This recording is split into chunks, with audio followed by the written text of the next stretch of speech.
Gospel lesson for today is from the Old Testament. The good news comes in the Old Testament too. Chapter 3 of the book 1 Samuel. Now the boy Samuel was ministering to the Lord under Eli. The word of the Lord was rare in those days. Visions were not widespread. At that time, Eli, whose eyesight had begun to grow dim so that he could not see, was lying down in his room. The lamp of God had not yet gone out, and Samuel was lying down in the temple of the Lord, where the ark of God was. Then the Lord called, "Samuel, Samuel." And he said, "Here I am," and ran to Eli and said, "Here I am, for you called." But Eli said, "I did not call. Lie down again." So he went and lay down. The Lord called again, "Samuel, Samuel." Samuel got up and went to Eli and said, "Here I am, for you called me." But he said, "I did not call, my son. Go lie down again." Now Samuel did not yet know the Lord, and the word of the Lord had not yet been revealed to him. The Lord called Samuel again a third time, and he got up and he went to Eli and said, "Here I am, for you called me." Then Eli perceived that the Lord was calling the boy. Therefore Eli said to Samuel, "Go, lie down, and if he calls you, you shall say, 'Speak, Lord, for your servant is listening.'" So Samuel went and lay down in his place. Now the Lord came and stood there, calling as before, "Samuel, Samuel." Samuel said, "Speak, for your servant is listening." Then the Lord said to Samuel, "See, I am about to do something in Israel that will make both ears of anyone who hears of it tingle. On that day I will fulfill against Eli all that I have spoken concerning his house, from beginning to end.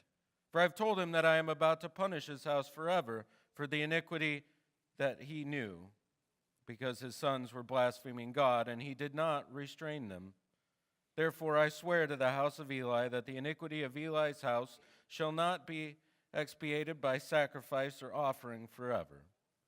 Samuel lay there until morning, and then he opened the doors of the house of the Lord. And Samuel was afraid to tell the vision to Eli. But Eli called Samuel and said, "Samuel, my son." He said, "Here I am." And Eli said, "What was it that he told you? Do not hide it from me. May God do so to you and more also if you hide anything from me of all that he told you." So Samuel told him everything and hid nothing from him. And then he said, "It is the Lord. Let him do what seems good to him." As Samuel grew up, the Lord was with him and let none of his words fall to the ground. And all Israel, from Dan to Beersheba, knew that Samuel was a trustworthy prophet of the Lord. Today is my final sermon to you as one of your pastors. It is a time that I have sought, but it is not a time I relish. It is a time which calls for newness for me and newness for you. A change in relationship affects all who are involved in that relationship. Fortunately for us, God is also a member of our relationship. And when human relationships change, God remains, thankfully, with all parties. Thanks and praise be unto God. I rejoice today's assigned reading is a text which forced me to think about and talk about how God's call for newness is made. In fact, there is so much to say this morning, it is hard for me to heed Hale Schreer's cautionary words from preaching class when he said to us, "Try not to put everything you know in one sermon." He, of course, is right. But I do want to tell you how much I appreciate you and the way you have helped me to grow, helped me learn, and encouraged me to preach the gospel. When I came to you in 2007, it was an answer to a 3-line ad that I saw on my email, on my computer. After helping our daughter Amy, who is here today, with her newborn twins who are now 14, right?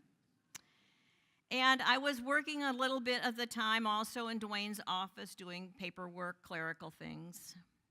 But I was yearning to do something in the church again. I just didn't know what. I'd already retired from Eden Church. But on the computer, there was an invitation. St. Lucas was seeking a person to shepherd the caring ministry. It was a 16-hour-a-week position, and I thought, I can do that at all my other jobs too. And so I applied. Much has happened between then and now. I worked here for 5.5 years and retired, and I returned to pastor at Pastor Keith's invitation for another 2.5 years. But now it is time to really retire. I know God is calling me to another phase in my life, to a new form of ministry similar to the forms faithful Christians have used for centuries, embracing the ways, the gifts that God has given you to serve. This isn't the first time I've discerned God to be calling me to begin a new course in my life. In our Old Testament lesson today, Samuel and Eli are also engaged in discernment. Something that is new is coming to them. It's just not clear what it is yet. Eli is tutoring Samuel, and God is speaking not directly to Eli, but to a very confused boy named Samuel, awakened in the night. It's a very sweet story, the first 10 verses. 3 times the Lord calls Samuel's name, and 3 times Samuel goes to his mentor Eli because Samuel didn't yet know the Lord, or that the Lord sometimes works in mysterious ways. The Lord is calling Samuel, but the Lord is also calling to Eli through Samuel. By the 3rd time the Lord calls Samuel and Samuel goes to Eli, Eli realizes the interruption of sleep might be the Lord calling. He gives Samuel a phrase to say in response to that call. Samuel, when the Lord calls you again, say, "Speak, Lord, for I am listening, your servant." And he sends Samuel back to bed a 3rd time. And the Lord awakens Samuel the 4th time, and he says what Eli told him to say, "Speak, Lord, for your servant is listening." That's the end of the 10th verse. And so that's the assigned reading for today. But the lectionary has a little trick of putting extra verses in parentheses, meaning that's optional if you want to go into that for the day. So today I chose to use that, and that's the portion that Eric read. If we don't read the whole story sometimes, we don't have the full understanding of what the text is talking about. If you don't understand exactly how to discern God's call, maybe you need to listen to the whole story. Left with just the first 10 verses to ponder, it seems God's call is a matter of following our mentors and obeying their words, and all will turn out swell. It's great to think we could be available anytime for God. And after just these first 10 verses, we may talk about how difficult it is to hear God's call. After all, God tried 4 times to get through to Samuel. But hearing the call is not enough. We might even talk about the importance of answering the call to ministry. We might dream of the churches we would lead, something wonderful like St. Lucas. We might think of the wisdom that we could impart after completing a 102-hour master's in divinity, which is the prerequisite for pastors in the United Church of Christ. We may think of being embraced and loved, appreciated for our work among the people that we love and care about. And all of that is possible. But if that is the only reason we answer God's call to ministry for our own edification, we are in for a rude awakening. God has something new in store for us. And it's the season of light, right? This is Epiphany. God breaks through the darkness. I have also included the optional verses in the reading today because it resonates with my experience and the ways that I understand God's will is manifested to us. It is a wonderful invitation, but it's not a wonderful invitation to solve only your own problems or to fulfill your own dreams. In my years of experience, ministry has been less glory, laud, and honor, and more being there when you're needed. More hard work than brilliant statements.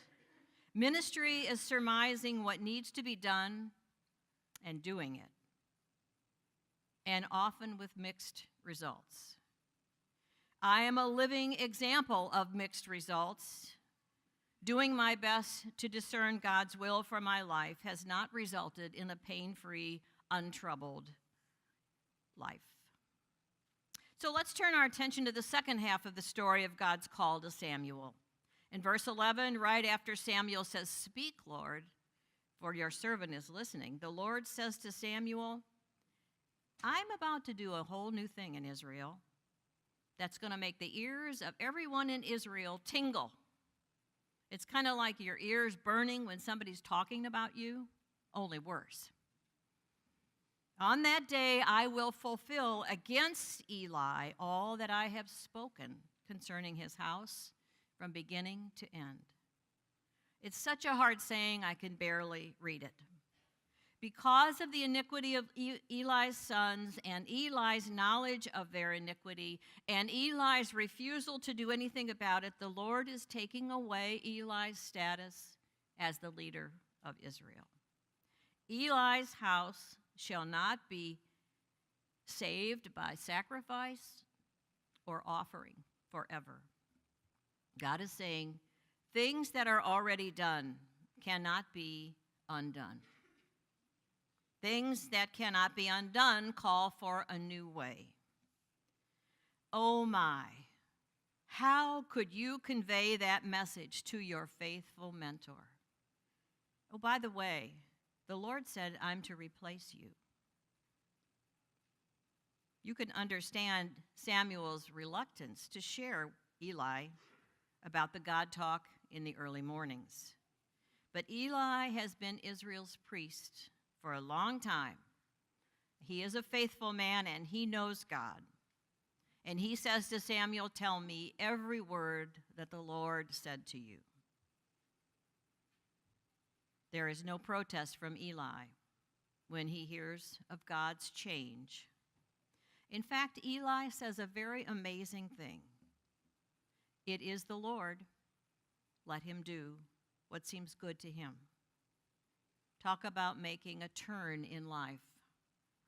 Samuel is now to be understood as the leader of Israel. The priestly line is no more. God sees a better way. The narrative records a grave change in Israel's way of existing. In Eli's yielding and Samuel's availability, God is resolving to do a new thing, an ending and a beginning. Walter Brueggemann writes in his commentary on 1 and 2 Samuel, God's new thing is not a grand religious act, but an invitation to a fresh, dangerous social beginning. We're moving here from a priestly line to a prophet. All around the innocence of this narrative, there were undoubtedly threats, bargains, and cunning calculations in Israel. In the midst of those seductions, however, there is a naivete when a young boy can receive a vision, an old man can embrace relinquishment. The ears of all of the rest of us can tingle, and life begins again. A new beginning means an ending of some other arrangements. This new beginning requires facing candidly all that may have failed, and this narrative does that without flinching. During the years of my ministry, there have been many times when forgiveness is the only way forward. Forgiveness of myself, forgiveness of others, and others' forgiveness of me. You have been excellent at that, and I thank you. As we mature, we realize things done cannot be undone, but we can start in a new way. When we find ourselves in places that no longer offer newness of life for ourselves or for our community, we must discern what sort of change God wills for us. It could be a painful change, as this is for me on some level. There is a saying, things are always stronger where they're broken.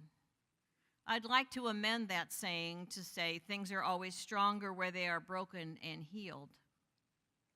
Like the orthopedic surgeon said to us when our daughter Amy, when she was maybe Rebecca's age or younger, broke her collarbone on a bicycle accident.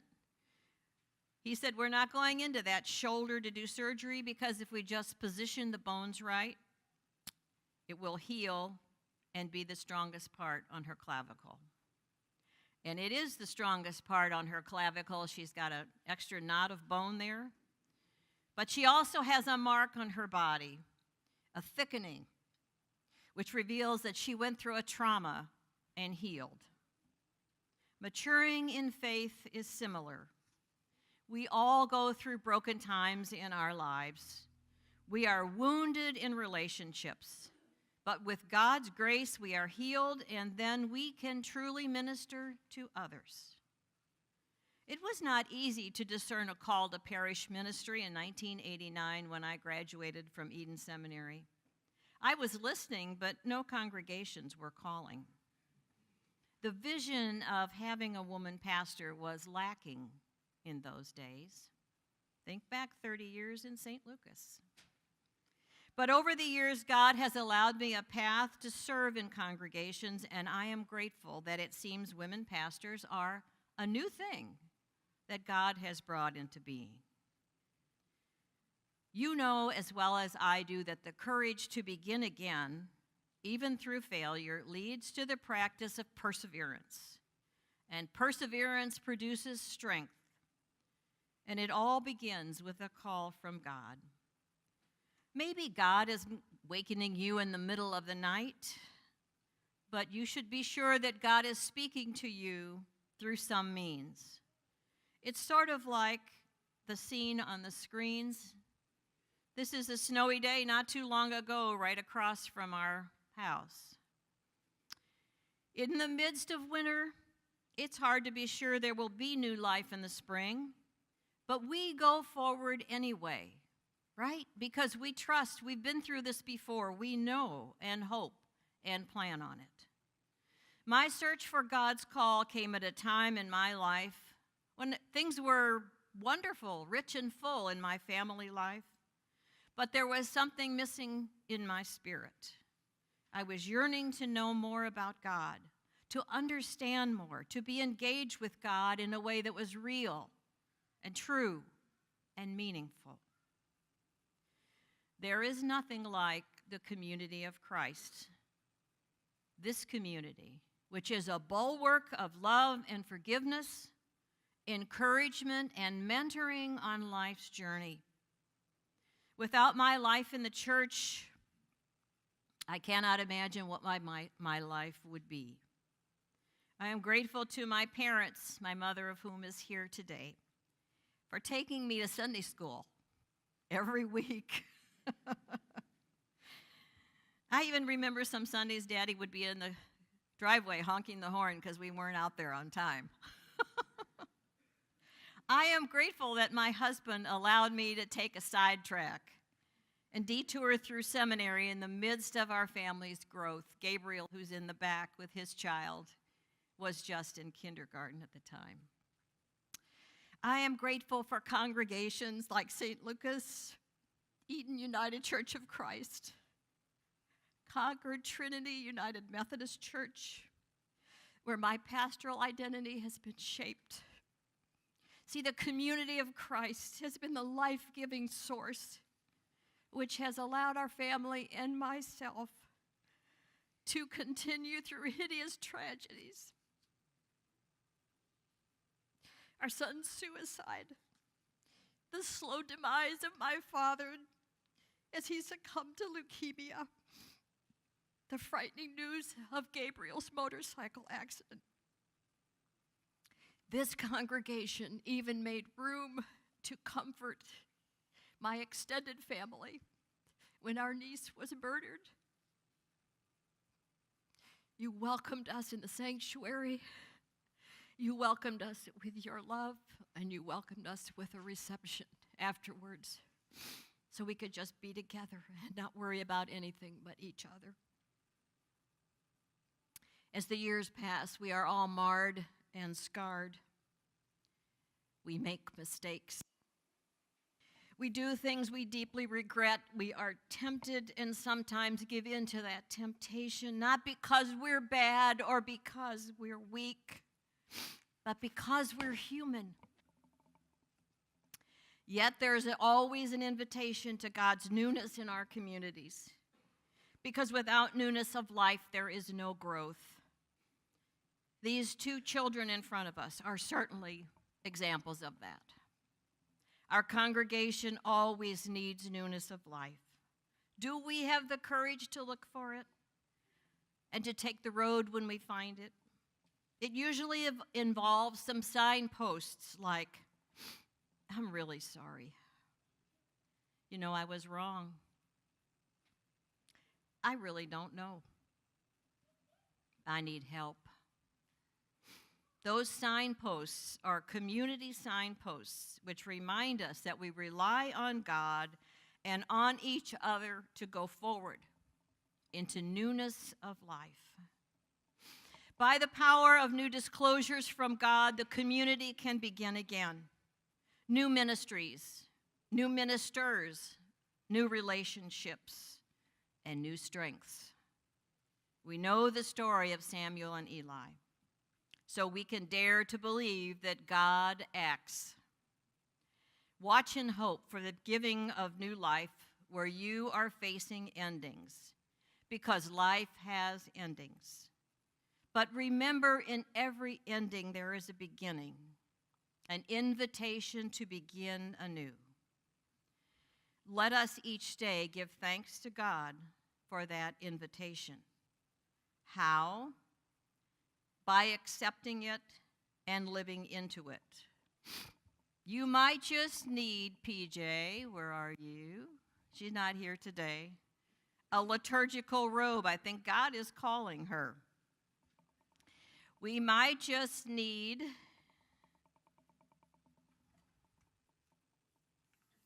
something to change the light bulbs. Pastor Keith, you're probably tall enough to do it right from here, don't you think?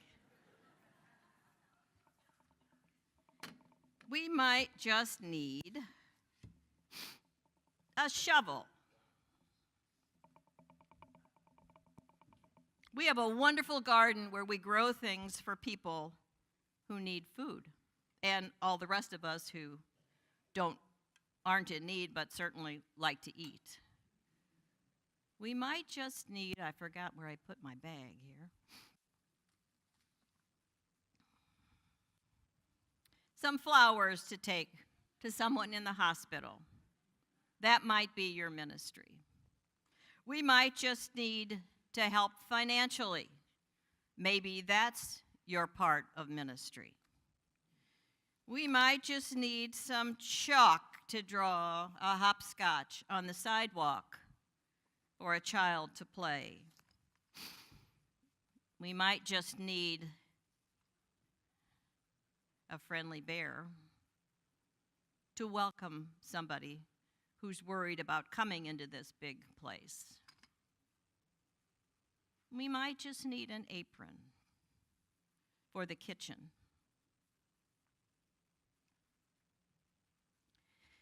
We might need a calculator or an iPad to tell how we work for the Lord. We might need a Bible.